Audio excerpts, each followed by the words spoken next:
Friends, forensic math में आपका स्वागत है। तो हमने एडिशन, सब्सट्रैक्शन, डिवाइडेशन, मल्टीप्लिकेशन कैसे करते हैं वो फर्स्ट बेसिक पार्ट में दिखाया है। सेकंड पार्ट में हमने दिखाया है कि परसेंटेज को कैसे कैलकुलेट करते हैं। और अब मीन्स पार्ट 3 में हम देखेंगे कि एवरेज, औसत को कैसे कैलकुलेट करते हैं। ठीक है, तो हम पहले तो देखेंगे इसका फॉर्मूला, एवरेज का फॉर्मूला क्या होता है। तो एवरेज को हिंदी में ही बोलते हैं औसत। ठीक है, तो इसका फॉर्मूला अगर देखें हम तो कुल संख्याओं का योग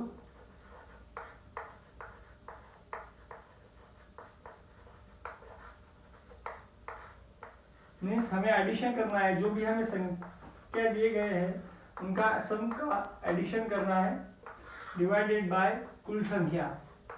हमारे पास कितनी संख्या है उससे डिवाइड करना है। ठीक है, जैसे कि एग्जांपल मान लीजिए हमारे पास ए, बी, सी, डी ये 4 संख्याएं हैं। तो हम इसका एवरेज कैसे निकालेंगे। एवरेज इक्वल्स टू चारों संख्याओं का एडिशन करेंगे मीन्स योग, और कितनी संख्या है हमारे पास 4, तो डिवाइडेड बाय 4। ठीक है, तो देखिए आप इस तरीके से हम एवरेज को डिफाइन करते हैं। अगर हमारे पास एग्जाम्पल ए की वैल्यू है हमारे पास 15, बी की वैल्यू है हमारे पास 20, सी की वैल्यू है हमारे पास 25, डी की वैल्यू है हमारे पास 5। ठीक है, तो इसके हिसाब से अगर हमें एवरेज निकालना है तो हम क्या करेंगे, इन सब की जगह के ए की वैल्यू हमारे पास 15, बी की वैल्यू है 20, सी की वैल्यू है 25, डी की वैल्यू है 5 डिवाइडेड बाय 4 संख्याएं हैं हमारे पास, इसलिए 4 को डिवाइड करेंगे। ठीक है, तो हम इसका एडिशन कर लेंगे। 15 और 20 होता है हम 5, 0, 5 प्लस 5 उसमें 10, 10 प्लस 5 15, 15 सी 5 चलो 1, 1 और 2 3, 3 और 2 5, 5 और 1 6, 65 हमारा आंसर होगा इसका एडिशन डिवाइडेड बाय 4।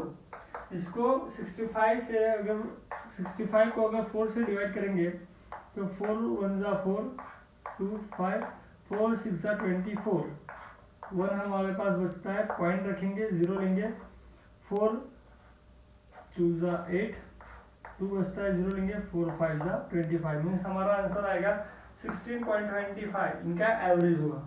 ओके, तो इस तरीके से हम एवरेज को फॉर्मूले को निकाल सकते हैं। तो इस पे हम कुछ एग्जांपल्स देखेंगे। ठीक है, तो देखते हैं।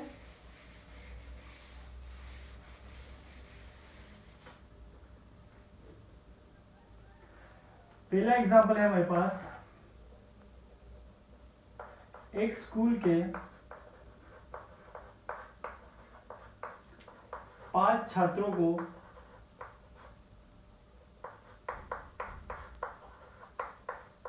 हिंदी सब्जेक्ट में, हिंदी विषय में 45, 55, 95, 90 और 50 गुण मिलते हैं, तो उनका औसत कितना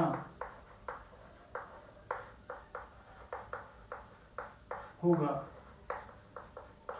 ठीक है, तो देखिए हमारे पास स्कूल के 5 छात्र हैं जिनको हिंदी विषय में 45, 55, 45, 90 और 50 ये मार्क्स मिले हैं।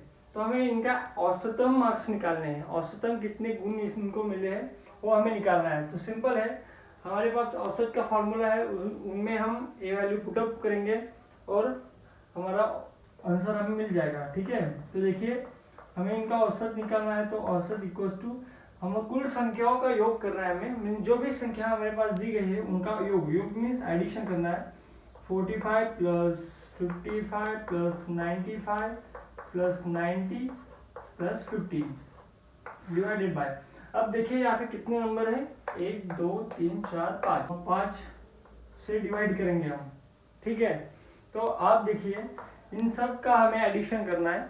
तो एडिशन करने के बाद देखिए 5 5 10 5 15 एंड 0 0 15 15 से 5 एक 4 4 1 5 5 and 5 10 10 9 19 19 and 9 20 8 28 plus 5 33।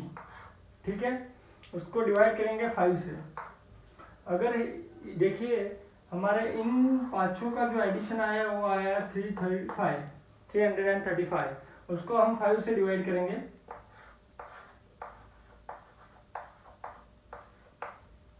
ठीक है, तो 5 6 30 होता है हमारे पास 33 में से अगर 30 को माइनस करते हैं हम तो 3 रिमेनिंग रहता है हमारे पास, उसके ऊपर हम 5 लेंगे। 3 7 35 0 0, हमारा आंसर आता है 67। तो इन 5 छात्रों का हिंदी विषय में जो मार्क्स मिले, इनका औसतन गुण होगा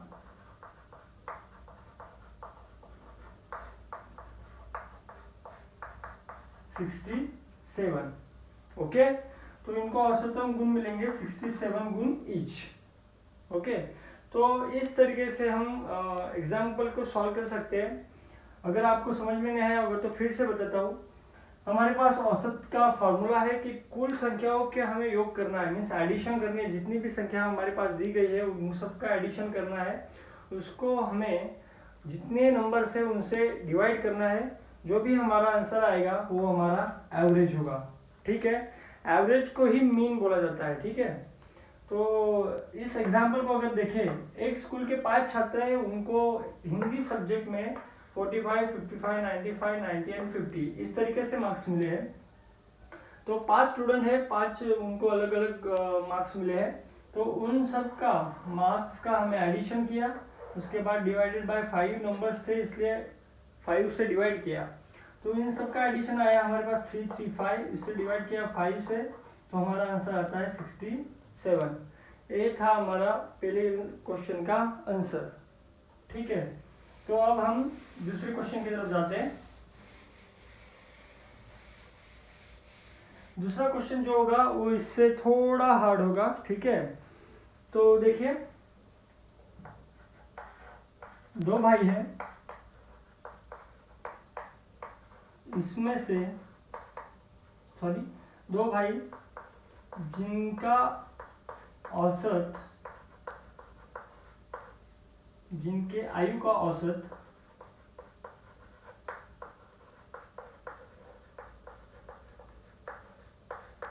50 है, और दूसरा भाई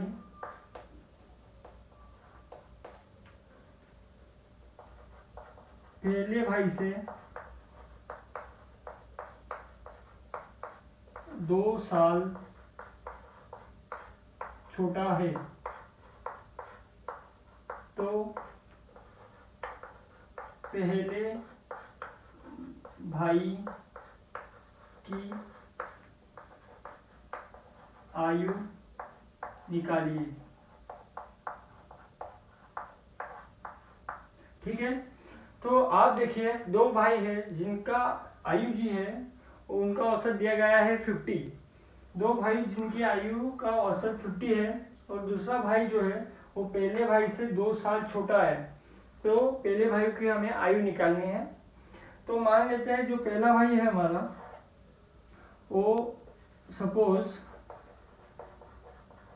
मान लेते हैं दोनों भाई है ए और बी, ये 2 भाई है। ठीक है, तो जो बी भाई है वो ए भाई से 2 साल छोटा है, मीन्स a-2।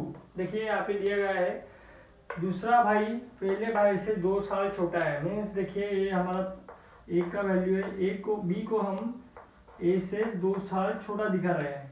ओके, तो इसको ऐसे भी लिख सकते हैं बी इक्वल्स टू, बी जो है ए से 2 साल छोटा है।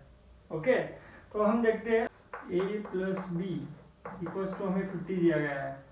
ठीक है, तो ए की जो वैल्यू है वो ये ही रहेगी। दूसरे भाई बी की वैल्यू हमने क्या दिया है यहाँ पे, पहले भाई से 2 साल छोटा, मीन्स बी को हम ऐसे भी लिख सकते हैं a-2, तो हम बी को a-2 भी लिख देंगे। इसको देखिए अब a plus a-2 equal to 50। a और a कितना होता है 2a -2 इक्वल टू 50। अब देखिए -2 है हमारे इस साइड, उस साइड जाते समय वो -2 का +2 हो जाएगा। ओके, तो आप देखिए 2a इक्वल टू 50 + 2, तो हमारा आंसर होगा 50 और 2 कितना होता है 52। इस साइड में हमारे पास 2 a को मल्टीप्लाई कर रहा है, इसको ऐसे भी लिखा जाता है, ठीक है, 2 इंटू ए, 2a मीन्स 2 इंटू ए, तो 2 यहाँ पे मल्टीप्लाई कर रहा है, इस साइड में आते ही वो डिवाइड करने लगेगा, ठीक है। तो इधर सिर्फ एक साइड में a बच जाएगा, 52 डिवाइडेड बाई 2। अगर हम 52 को 2 से डिवाइड करते हैं, 2 2 ज़ा 4, 1 2, 2 6 ज़ा 12, हमारा आंसर आता है 26। मीन्स ए की वैल्यू होगी 26, ए का जो एज होगी वो 26 होगी। कितना 26 आयु का ए होगा, और बी जो होगा 26 में से 2 माइनस करेंगे क्योंकि 2 साल छोटा है यहाँ पे दिया गया है, तो b इक्वल टू 24, b जो है वो 24 साल का होगा, ठीक है। तो ये अगर आपको कोई दिक्कत होती है तो आप वीडियो को रिवाइज करके देख सकते हो, और अगर आपको वीडियो अच्छा लगा हो तो लाइक और सब्सक्राइब कीजिए। धन्यवाद।